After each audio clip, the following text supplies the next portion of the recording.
बच्चों, आज हम पढ़ेंगे शब्द अलंकार का तीसरा भेद, जिसका नाम है श्लेष अलंकार। श्लेष अलंकार क्या होता है और कहाँ होता है, चलिए जानते हैं। जब काव्य में एक ही शब्द का विभिन्न विभिन्न संदर्भों में प्रयोग किया जाता है, तब वहाँ श्लेष अलंकार होता है। विभिन्न संदर्भों में, इस बात पे विशेष ध्यान दीजिए। विभिन्न विभिन्न संदर्भों में मतलब कैसे, जैसे उदाहरण से समझिए। रहीमन पानी राखिए, बिन पानी सब सून, पानी गए न ऊबरे, मोती मानुस चून। तो ये दोहा शायद आपने पहले सुना होगा। रहीम जी का बहुत ही विख्यात दोहा है एक। तो इस दोहे में रहीम जी ने पानी शब्द का प्रयोग 3 अर्थों के लिए किया है। यानी पहला पानी का जो अर्थ है वो मनुष्य के लिए किया है और इसका मतलब है विनम्रता। और रहीम जी कह रहे हैं कि मनुष्य में हमेशा पानी अर्थात विनम्रता होनी चाहिए। मनुष्य में हमेशा विनम्रता होनी चाहिए। क्यों विनम्रता होनी चाहिए? क्योंकि विनम्रता एक बहुत ही ऐसा गुण है जिसके बिना मनुष्य नहीं रहता। तो विनम्रता होनी बहुत ज़रूरी है। और पानी का दूसरा अर्थ यहाँ चमक या आभा है।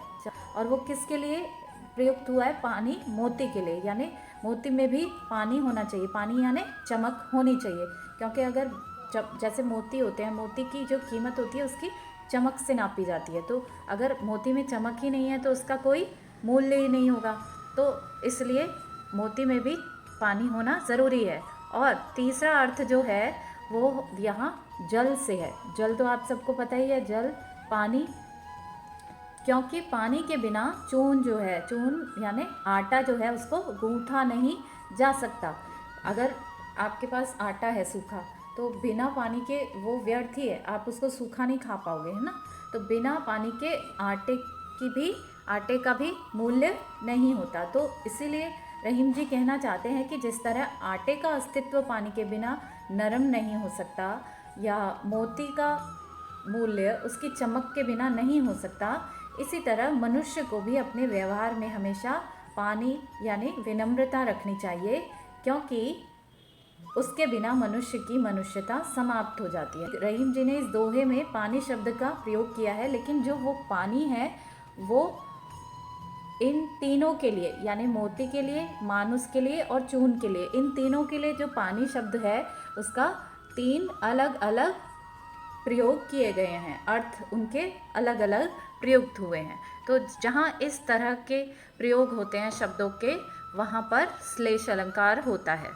और श्लेष अलंकार के कुछ अन्य उदाहरण हैं, जैसे जो रहीम गति दीप की, कुल कपूत गति सोए, बारे उजियारो करे, बड़े अंधेरा होए। रहीम जी इस दोहे में भी कह रहे हैं कि जो गति दीप की होती है वही कपूत की होती है। क्योंकि जब दीप होता है वो शुरू में तो हमारे घर में उजियारा करता है। तो ऐसे जब संतान पैदा होती है, पैदा होता है, तो घर में उजियारा आता है। लेकिन जैसे जैसे वो अगर पुत्र जब बढ़ता है और वो कपूत हो जाए, तो वो परिवार के विनाश का कारण बनता है। और उसी तरह जब दीपक बढ़ता है, दीपक जब बुझ जाता है, यहाँ बढ़ना मतलब बुझना, तो दीपक जब बुझता है तो उससे भी अंधेरा फैल जाता है। तो इस दोहे में रहीम जी ने कपूत और दीपक के बारे में बताया है कि जब दोनों बढ़ते हैं वो दोनों ही अंधियारा कर देते हैं।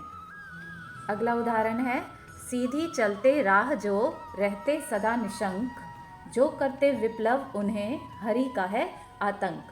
तो इस दोहे में कवि जी कहना चाह रहे हैं कि जो सीधे होते हैं, जो सीधी राह पर चलते हैं, वो हमेशा निशंक रहते हैं, शंका रहित रहते हैं। उन्हें किसी तरह का कोई शंका या भय नहीं होता। लेकिन जो करते विप्लव, जो विप्लव करते हैं, जो शैतानियाँ करते हैं, या जो लोग सीधी राह नहीं चलते, उन्हें ही हरि का आतंक होता है। हरि, अब यहाँ जो हरि शब्द है वो 2 अर्थों में प्रयोग हुआ है। एक तो हरि मतलब बंदर, एक होते हैं हमारे ईश्वर भगवान, उनको भी हरि के नाम से जाना जाता है। तो इसलिए कवि कहना चाह रहा है कि जो जैसे आप सीधे राह पे चले जा रहे हैं, तो अगर पास में कोई बंदर बैठा है तो वो हमें कुछ नहीं कहेगा। लेकिन अगर हम छेड़ेंगे, उसको मारेंगे, हम कुछ शैतानी करेंगे, तो वो हम पर झपटेगा। तो यहाँ इन पंक्तियों में भी कवि यही कहना चाह रहा है कि जो सीधी राह चलते हैं उन्हें कोई डर नहीं होता, लेकिन जो शैतानियाँ करते हैं, जो बुरे कर्म करते हैं, उन्हें ही हमेशा हरि का आतंक रहता है, यानी डर रहता है।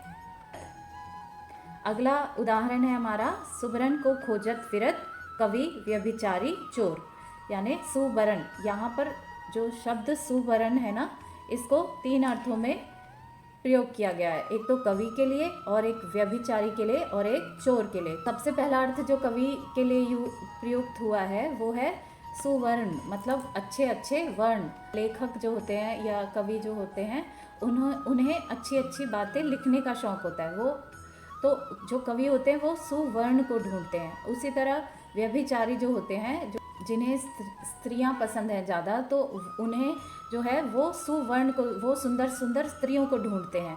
और उसी तरह जो चोर है, चोर को स्वर्ण, सुवर्ण यहाँ पर मतलब सोना, जो चोर होते हैं वो सोने को ढूंढते हैं। तो यहाँ पर इन तीनों के लिए 3 अर्थों में सुवर्ण का प्रयोग किया गया है, इसलिए ये उदाहरण भी श्लेष अलंकार का उदाहरण है। आप इन उदाहरणों को याद कर लेना।